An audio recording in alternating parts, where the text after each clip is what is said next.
Hello and welcome all to the lecture series on Urban Transportation Planning 17 CV 751 Module 2 Session 6. So in this session we are going to discuss about the postcard questionnaire method, registration number plate survey, tag survey, public transport trust survey, sampling methods, expansion factor, and some review questions and references. Moving on to the first point, that is postcard questionnaire survey. In this method, the questionnaires are printed on the postcard and those questionnaires or the postcard is going to be handed over to each of the drivers. Then the answers are going to be obtained from the driver through the postcard. So it is going to be once again a indirect method of surveying.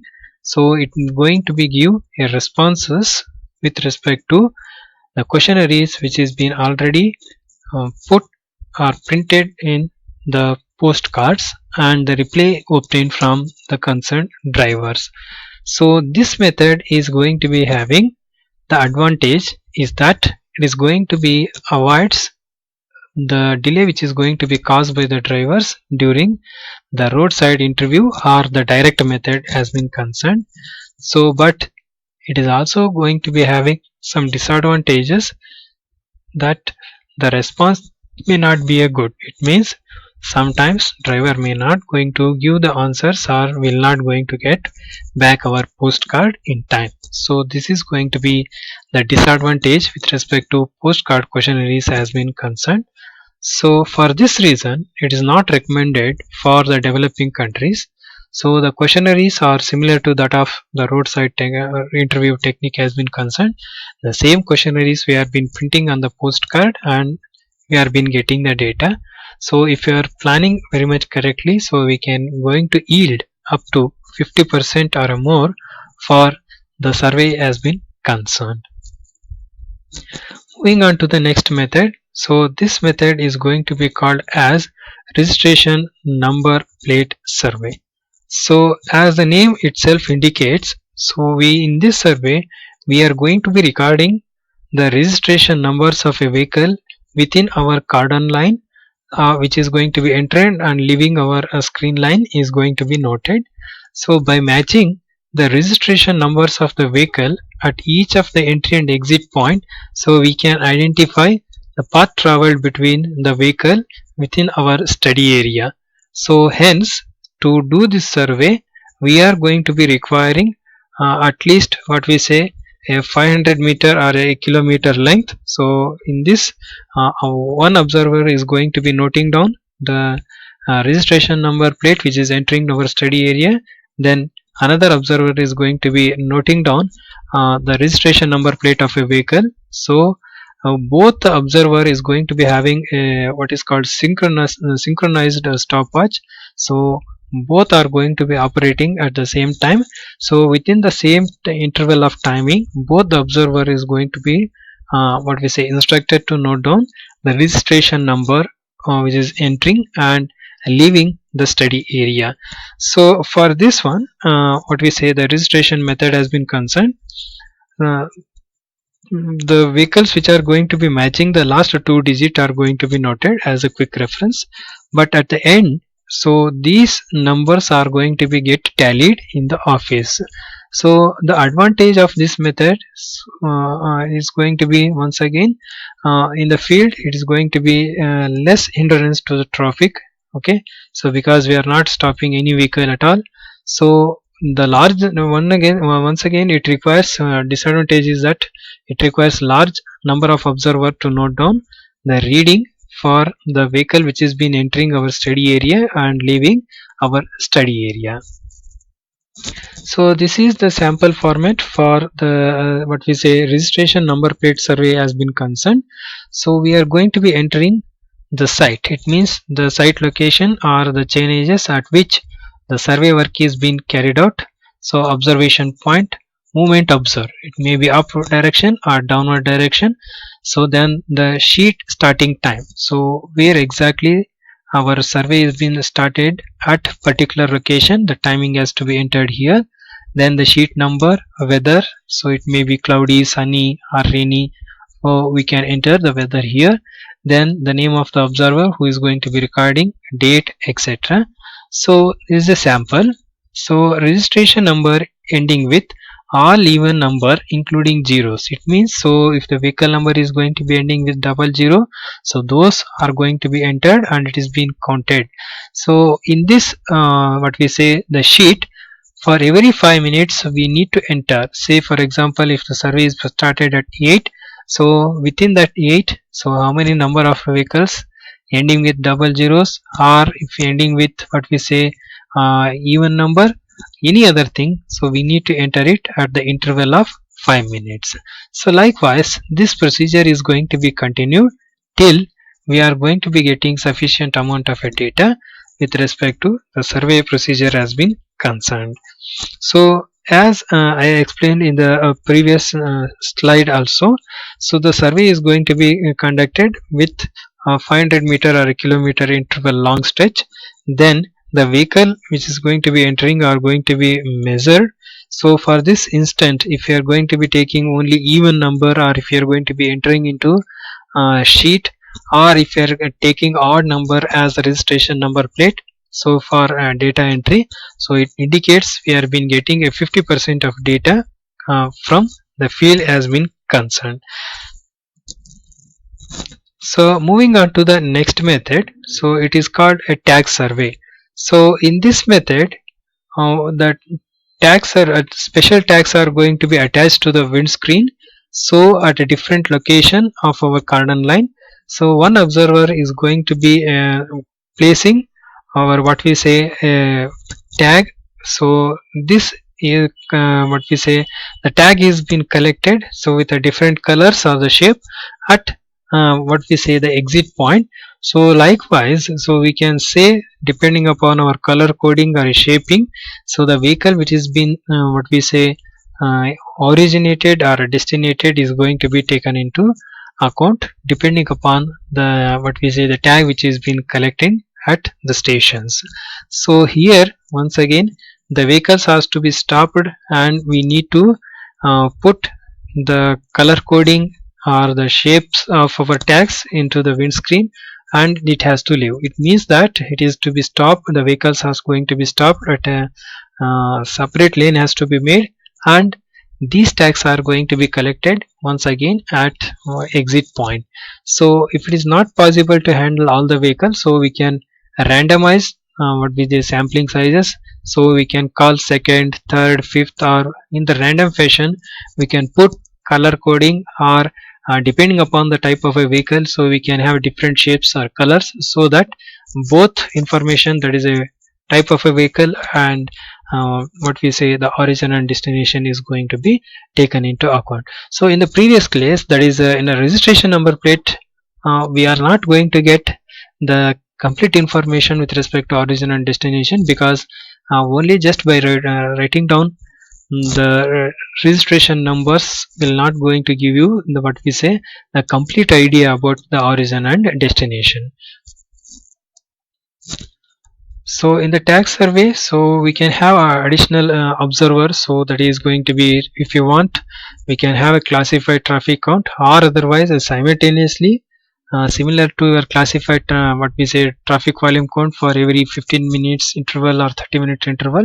So we can have a traffic volume count also, or otherwise we can have different shapes or colors for types of a vehicle has been concerned. Say for example, if you are using for four-wheeler, that is a car, a square one, or if you are going to be having a pentagon for what we say single axle truck. So likewise, just have an identification of tag with respect to the colors has been concerned.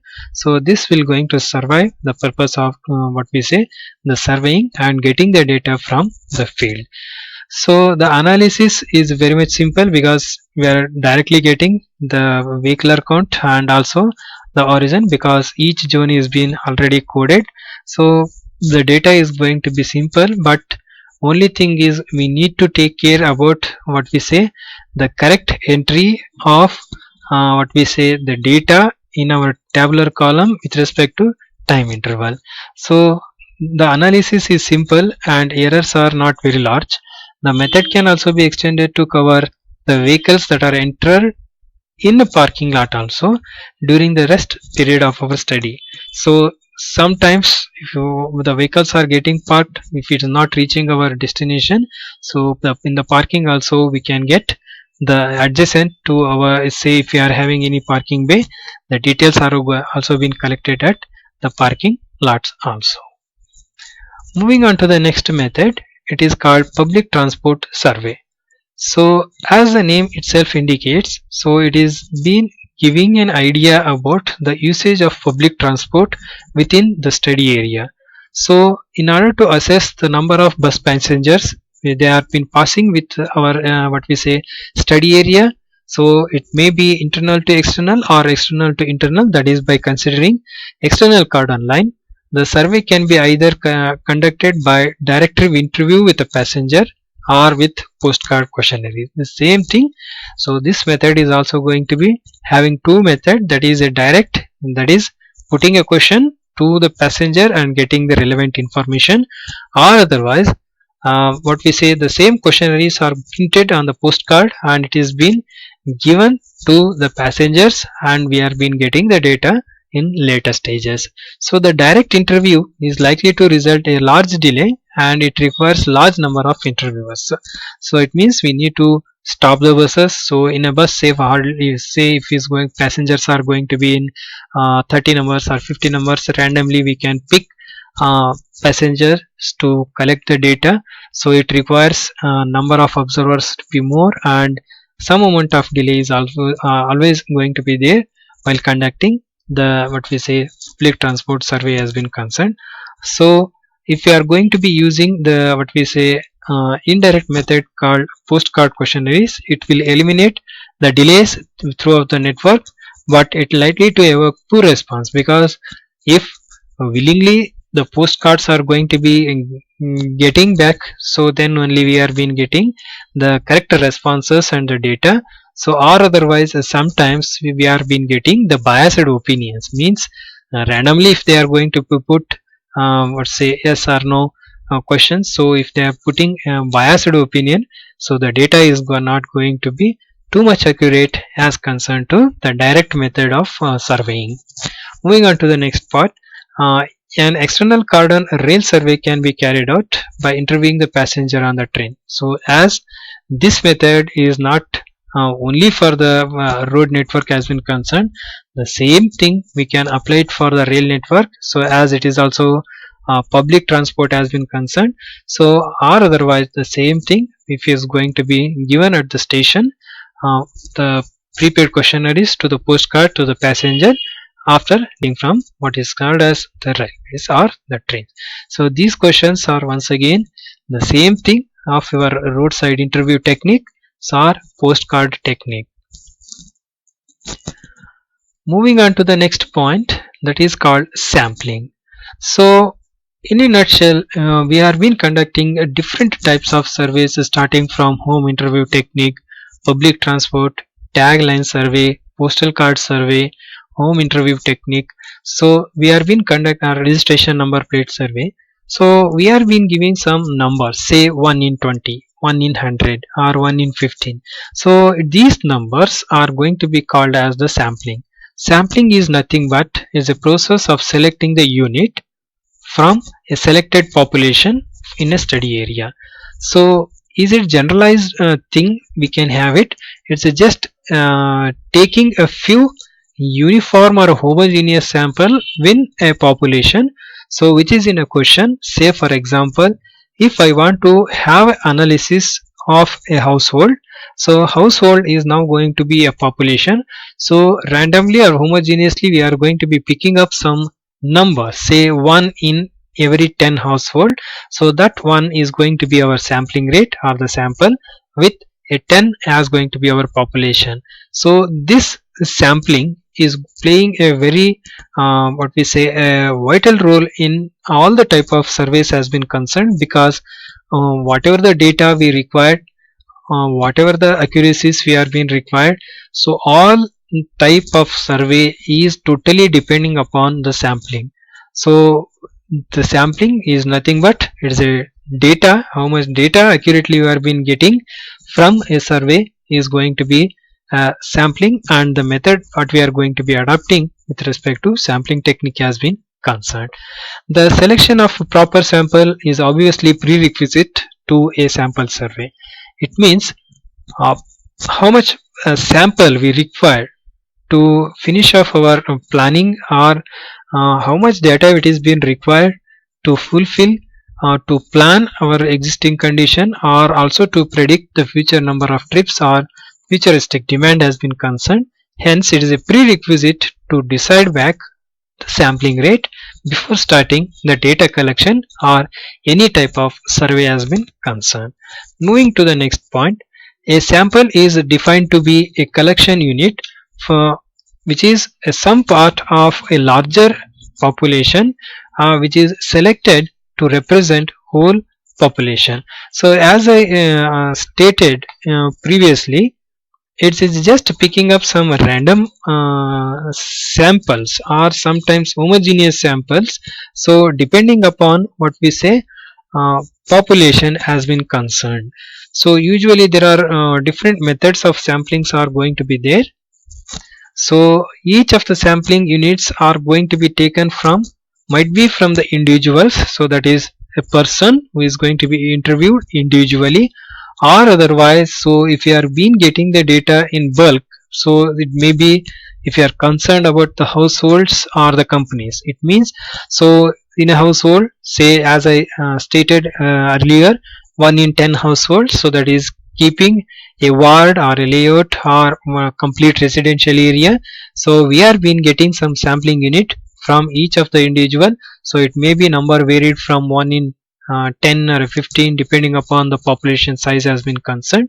So similarly for the companies, so if you want complete details how much employees we are been working, okay, so where the origin or the destination, what are the modes they are been adopting, salary group has been concerned. So likewise if you want information from company, so these company is also going to be considered as a single entity or a unit to get back the sampling methods has been concerned. So as stated, it is a company, so company might be a smaller medium size, or it's going to be what we say the more number of workers are going to be there, so that is 50 workers, 100 workers, or 300 workers, or above 1000 workers the companies, so medium or larger companies. So those sampling rates depending upon the size of the company, so depending upon the accuracy we require, we are going to be having the sampling unit.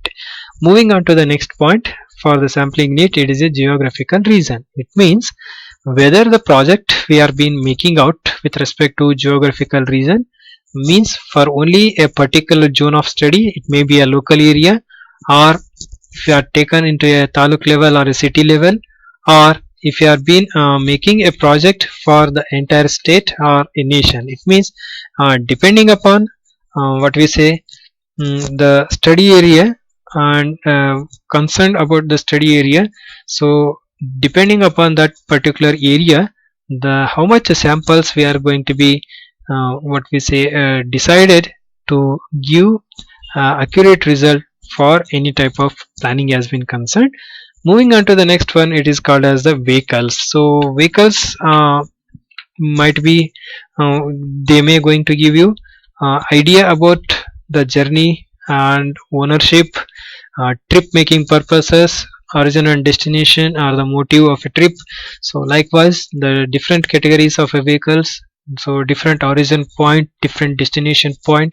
So depending upon our study, once again the sampling, say for example trip generation, so how much vehicles needs to be analyzed, or trip purpose, so likewise what is the sample rate is going to be accurate. So in a nutshell, so whatever the sample you are going to be taking into account, it should not be too large or it should not be too small. It means say for example if a lakh 1 lakh or a 2 lakh populations are residing over a particular city, if the sampling size is going to be 1 in 20, it's going to be somewhat laborious. So it means it requires more amount of it, what we say, getting the data in time is going to be not possible. Hence a homogeneous sections we can make it and we can get the data, so that the time saving and also getting the data is going to be within the time is been concerned. Apart from this, the intersection or a road link, if you are going to be taken into account for the sampling, so always road links from station A to station B or origin to a destination, if you are concerned about number of intersection point, so in that, if you are going to be restricting to a sampling sizes, so obviously we can get a complete detail with respect to samplings has been concerned. Moving on to the next one is called sampling frame. Okay, so sampling frame is nothing but giving an entire layout of the sampling sizes, so decided based on some guidelines. Okay, so as I said, in a residential area, say we make a going to have some in a ward 1000 dwelling units are there, or 1000 residential area, in a residential blocks we can have some 1000 population. So likewise we are going to be getting frame depending on these numbers, so we can gather this information through electoral rolls. So that is going to be from the election commission or from the local bodies. So through the electoral roll they are going to be segregating in a ward wise or the booth level, so we can frame the sample sizes or the unit based on the ward wise data or the electoral roll, deciding what could be our sampling units. Moving on to the next one, that is a block list. It means residential blocks, if it is going to be there ward number 1 2 3 like this, so depending upon the ward wise what is going to be the residing population or the dwelling units we have been having it, so depending upon that one the rate of sampling is also going to be decided. Next, moving on to the next one, a list of utility companies. So electric service and what we say connection. So what is the utilities? If you are going to be having a utilities companies or a type of companies, so they are been providing. So there we are having some employment or employees list. So through that also, for deciding the sampling rate for the companies, so we can gather the information through company listing. Next is through a telephone directory. It means if you are having a telephone directory, so we are been getting the information for a particular network within which, so we can know how many of you have been having it, the telephones, so we can put the questions and we can get the answer. So nowadays, so this is going to be a little bit no telephone directories because it's going to be a mobile based, so hence uh, if you have been having a directory with respect to the existing conditions, so we can use the same thing. Moving on to the next one is called a mailing list. It means if you are having a email addresses in any company or in corporate limit, so we can just mail our questionnaires, and so that depending upon the addresses we are been having it, so depending upon that one you just put or post our questionnaires through a mailing, or we can use a postcard if you have been having addresses, that is postcard method. So we can standardize what is going to be the sampling rate while deciding the sampling frame has been concerned. Next is local area map. So it is going to be a revenue map or city map has been concerned. So ward wise distribution or otherwise the entire study area. So depending upon the corporation limit or otherwise the city limit. So it is going to be kindly is demarcated with a different color, so we can make use of those maps for sampling has been concerned. It means for how many number of wards we have been having it, so what is the population in the particular area we are being concerned, so depending upon that one, so we can choose any of the method and sampling rates has been concerned. Moving on to the next method, it is called census. So it is a population census, so it is being done every decade. So if you have been having what we say the census in the ward wise, so we can have what is the population and the trend which has been rising at every particular sections of our analysis or sectors or the zones if you are being concerned. So the census list is also going to be playing, vital role in deciding the framing of the sampling rate. Next is the society membership. So if you have been having any corporate cooperative societies or any other societies, if through which number of memberships and their addresses if we are going to be collecting, so that is also going to be serve our purpose of sampling rate. Moving on to the next one, it is called motor vehicle registration. So through RTO, how many number of vehicles it is registered every month or every quarter. So through what we say, every RTO we can get the sampling. So that is the sampling rate with concern to motor vehicle registration has been concerned. So as I'm been explaining, sampling frame is decided based on some guidelines. It may be starting from electoral roll, census, or ward-wise list, or the blacklist of a particular area, mailing, or a map.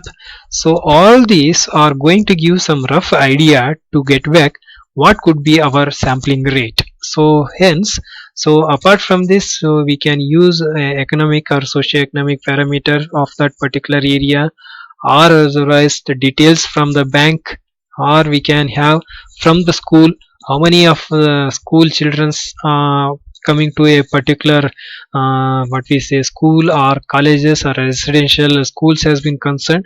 So those data also going to be taken into account, because so we can know the populations of the education sector is also been concerned. So likewise, so depending upon our survey purpose, the different sampling frame is also going to be taken into account for study purpose has been concerned. So moving on to the sampling frame. So as in the previous slide we have been explaining methods of getting or deciding or guidelines for sampling frame has been concerned. So even though we have been getting, there might be of some deficiencies in sampling frame. Namely, first one is inaccuracy, second one is incompleteness, duplication, inadequacy, and out of date. So first one is inaccuracy. Inaccuracy means generally one sort or the another there might be a list of individual where we can have some misspelled naming or otherwise incorrect addresses. So it means the data itself is going to have boundary. If you have defined it, it's not going to be a scalable one, or otherwise the street or the feature it is not going to be existing. It means if the data has been entered wrongly with respect to any of the in electoral road or ward wise, so if data is not going to be accurate, then the sample frame is leads to be an inaccurate one. Next, moving to the incompleteness. So in the sampling framing, so if you are not having any valid entries, say for example if they are not having a complete details of the ward, so if newly constructed house is there, so if that data is not completed within our sector study or the ward has been concerned, so it means that while we taking the ward as into account, the data is going to be proven to be incomplete. Next is the duplication. So duplication is some sampling frames, say for example in telephone directories. So sometimes individual companies are getting the numbers with one or more addresses with the same name. So it means data has been getting duplicated. So this may going to be leading to some confusions at the analysis time has been concerned. Hence, while deciding the sampling frame, duplication is also going to be having some deficiency. So this deficiency can be overcome through what we say accuracy checks has been concerned. Next, moving on to the next point, it is called inadequacy. Whatever the survey, if populations were being surveyed, so the data is said to be inadequate. It means, say just an example for household data, suppose if you are being interviewed and we are classified each of the household depending upon what we say number of what we say the peoples residing over in a particular house dwelling unit. So if are unable to take their ages or number of vehicles, so hence data seems to be inadequate. So complete information we are been not getting for the sampling framing rate has been concerned. Next, in some of the cases the data is seems to be out of date, so it may be accurate or sometimes it's going to be last forever. So say for example, if the wards are been getting bifurcated, it's been not updated. So if years together it is the no updation, so obviously the data is said to be out of date. It means the data is going to be there but in numbers, but this is not going to be useful for the study area has been concerned or for the analysis has been concerned. Hence, the while we sampling the frame also, or to know the sampling units, so first we should know accuracy of a data. It means whether the data is genuine to have less number of errors. So do we have a complete set of data which is required for our analysis? So avoid duplication, because duplication just increases a sampling rate but not accuracy, so that we need to take care. So is it going to be a, what we say, so not an out of data and adequate data, so all these are going to be taken into account, or otherwise it is going to be having a deficiency at the end of the analysis has been concerned. Moving on to the next thing, it's called method of sampling. Till now we have been giving importance towards type of sample, what is meant by sample, and what are the deficiencies we have been having it in the sampling framing.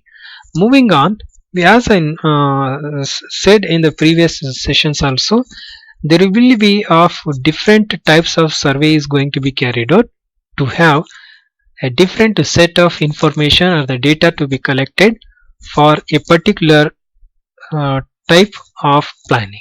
Say for example, so if you are going to be using a public transport, it is going to be used for public transport or bus network. So the sample which is being collected might be useful to some other analysis or may not be there. Hence, depending upon our planning, depending upon the study area, and depending upon the objective of what we say the planning, so we are been having different methods of sampling technique, namely random sampling, stratified sampling, cluster sampling, systematic sampling, and choice based sampling. So moving to the first one, it is called random sampling. So it is a very simple method where the samples are going to be involved by selecting a random, or the with respect to the population has been concerned. So using any type of sampling frame or sampling units has been concerned. So using this source and the numbers are just randomized to get back the information in a population. It means picking 1, 3, 5, 6 or 7 out of 10.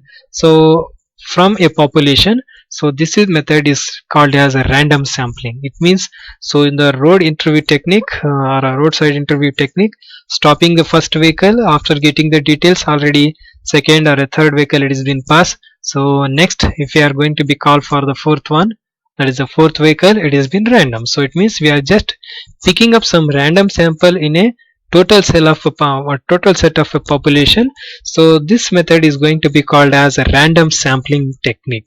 So it is always it is a very simple, because it's not predefined rule, randomly we can pick it. So these random numbers are going to be taken into account for the sampling has been concerned. So moving on to the next sampling technique, so that is called stratified sampling.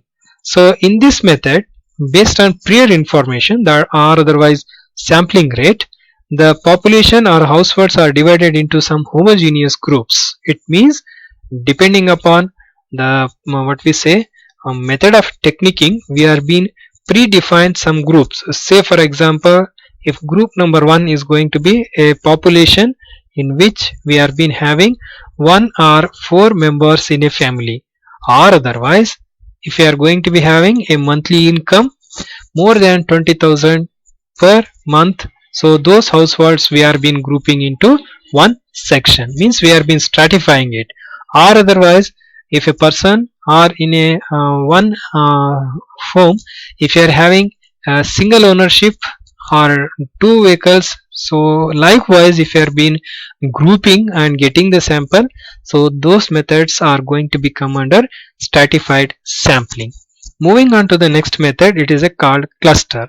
So cluster is nothing but it is a non-random, means it's not randomized sampling method. So it is usually adapted to have the face-to-face interaction. It may be home interview technique. So it is offers a potential considerable saving of a timing. So in cluster sampling, the units of interest of surveys are going to be aggregated into the clusters representing the proximity of the survey has been concerned. Say for example, so if you are going to be concerned about the household, so we are being concerned about the ward wise, or otherwise we are been clustering with respect to streets or the block. Means one cluster of a data is going to be having uniformity with respect to sampling frame has been concerned. So such types of surveys are going to be useful to collect household data, so that clustering can be adopted to get back the data. Or otherwise, so if you are having a vehicle registration for a particular RTO section or RTO zoning has been concerned, so that is also going to be a one cluster.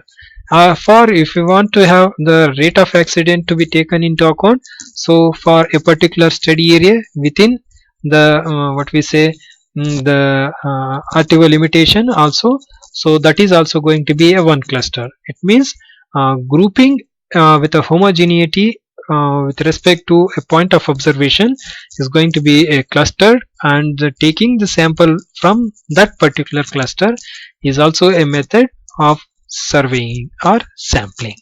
Moving on to the next method, it is called systematic sampling. So as the name itself indicates that we are been getting the information. It may be what we say a non-random method of sampling.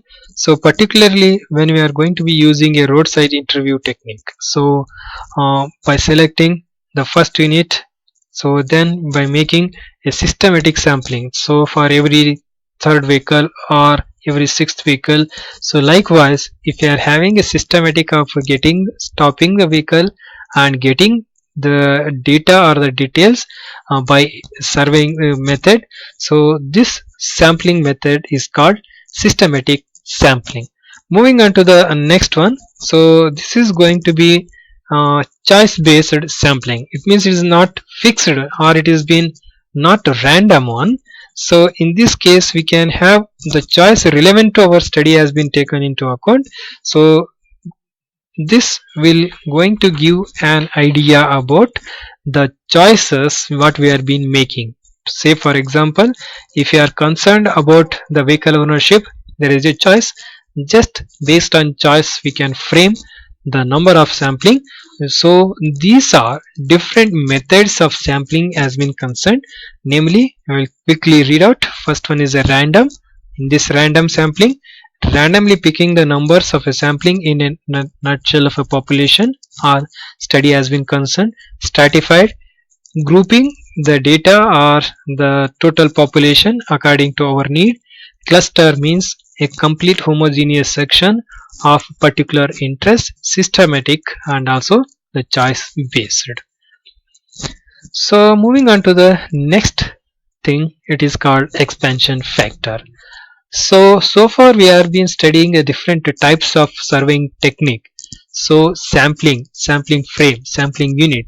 So we have been coming across with the word 1 in 20, 1 in 10, 1 in 30 or 1 in 50 or some percentages of sampling data we are been requiring. But in any type of a survey we are been not coming across total 100%. It means total area is not going to be completely surveyed. So hence, depending upon the rate of data which is been already collected, so we need to expand so that we are been getting a complete figure for a particular area. So we are been using one terminology is called as expansion factor. So usually the expansion factors are going to be utilized to have the futuristic demanding or expanding our collected data to the total study area has been concerned. So one among is going to be expansion factor. So in order to derive the travel characteristics for the whole population, so as I explained, we need to expand our data. So in this example we are been giving an idea about the home interview survey, so how we are been getting the expansion factor for the journal basis. So just have a glance over this equation. So this equation is used for the home interview survey for to get back the expansion factor. So the formula is like this. So expansion factor is equal to capital A minus of A over B multiplied by C plus of C over B multiplied by D, over which we are going to be having in the denomination B minus of a C and D. So where capital A is going to be the total number of addresses in the original list. It means how many number of addresses are there in a particular study area. Next, moving on to the capital B, the total number of addresses which has been selected as a original sample. So that is going to be the capital B. Moving on to the next C, it is a number of sample that are addresses which is going to be ineligible. So it may be ineligible, it may be certain fractions are also going to be taken into account. So the data can be neglected from a total set of data from capital E, that is through a original list has been concerned. Moving on to the next thing, that is a D. Capital D is number of sample addresses where no response is obtained. So certain fractions, say some 1%, 2% or 3%, we are not going to get no response, so that is also going to be taken into account. Say for example, if you are going to be having 100 as a original list, so if you are going to be picking some 60 or 70, we can have ineligible list some 5 to 10%, non-responsive on 3 to 4%. So likewise we can put the detailing so that we are going to be getting some fraction, that if you are going to be multiplying it for the original data, so entire data is being expanded to the desired requirement. So this is going to be called as expansion factor. So the expansion factors are going to be whatever the formula it has been given, it's valid for home interview technique. So different expansion factor formulas are there for different surveying techniques has been concerned. So appropriately use those expansion factor to expand the collected data for getting the complete factual information over the study area has been concerned. So till it we have been learnt methods of surveying, different techniques has been concerned, different methods, their advantages and disadvantages, then sampling rate, how we are going to be sample, then the sample frames has been concerned, expansion discussing in this session with respect to sessions with respect to postcard, then what we say registration number plate survey, sampling, and also with respect to expansion factors has been concerned. To review this question session has been concerned, we are going to be have some review question. So moving on to the first one, the questionnaires in the postcard survey are similar to that of roadside interview. Option A is true, option B is false. Obviously whatever the questions which is being asked in the roadside interview is going to be printed in the postcard, hence the option A is going to be the true. Moving on to the next question, registration number plate survey doesn't interfere with the traffic. Option A is true and option B is false. Correct answer is true, because so number plate survey we are not going to be stopping any vehicles in the study area, just we are been have a counters, just observe the registration plate, so we are not stopping any vehicle, hence there is no interfere with us, is going to be the A is, that is true, is going to be the correct answer. Moving into the next question, in registration number plate survey the time interval for recording is going to be how many minutes? So option A is 2, then option B is 3, option C is 5, and option D is 10. Obviously you require at least 5 minutes of a timing, hence the correct answer is 5 minutes. Option C is the correct answer. Moving to the next question, deficiency in sampling frames are inadequacy, incompleteness, Okay, so duplication of data, so all of the above. So obviously the all of the above is going to be correct because maybe in complete or inadequate data, so those sampling frames we are going to be uh, getting what we say deficiency. Moving on to the next one, that is called car ownership sampling, is an example for so random sampling, cluster sampling, systematic sampling, stratified sampling. So it is going to be a stratified one because car ownership we have been getting classified data, hence it is going to be a stratified sampling. So these are all the answers for the review questions has been concerned. So for this sessions we are referred Kadialiela Traffic Engineering and Transportation Planning, Kanna Publisher for the references. Thank you.